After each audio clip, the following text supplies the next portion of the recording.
I was originally thinking of doing this in a quickie format like I did with Suits and Porta Minis, because I feel like I can describe this game easily with one word. But I've decided I want to give it a bigger video since I think this is what it deserves. This is a game where you have to go into it with the correct mindset.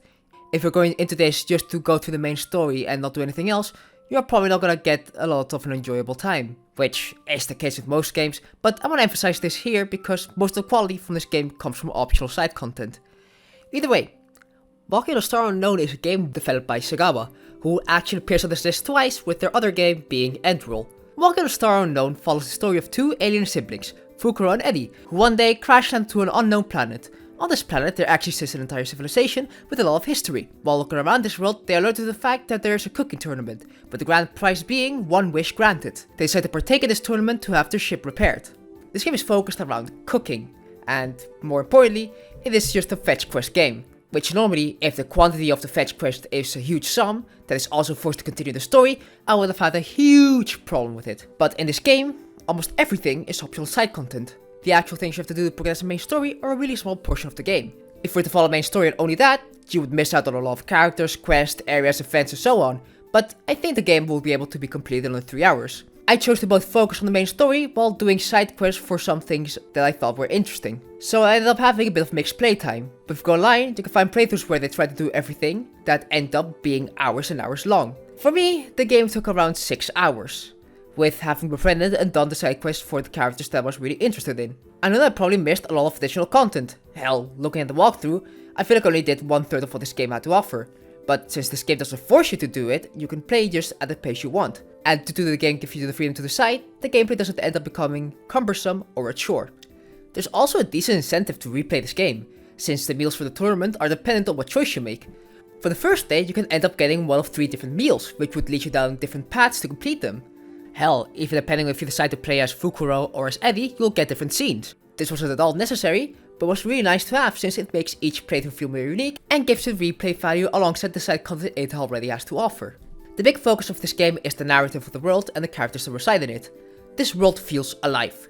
It has a lot of lore and history, which can even get decently dark at times, but never goes out of its way to ruin the overall lighthearted mood of the game.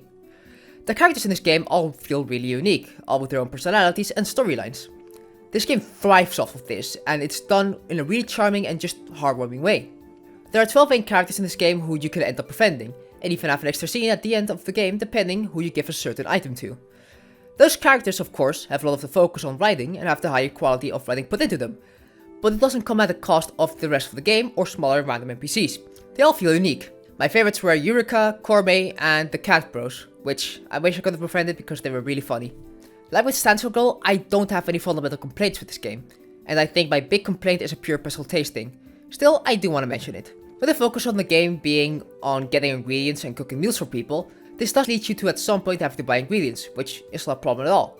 My problem comes in that you have infinite money. Quite literally. Every time you take a step, you get 1 coin. So you never feel like you're gonna be in need of money, which is fine, but I do think that it's overkill in this game.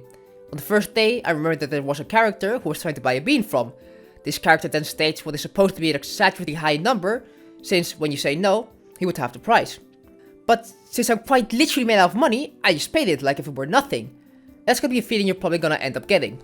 It takes away from any necessity to go around and scavenge for certain ingredients, since I could go to the convenience store and just get all that I need. I think it's done as an incentive to go around and explore the world more, but with how natural the world already goes, you will just go around and explore. There's no need to get money for it.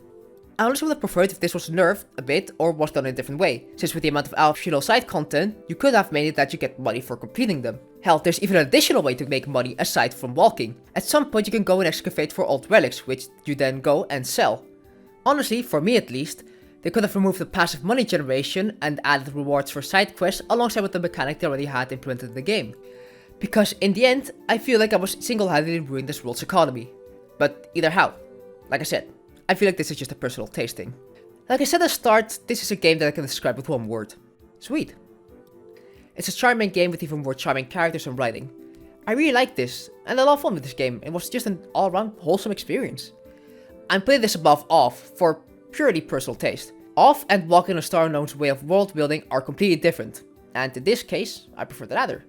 Still, both are good games. Anyhow, on to the next game.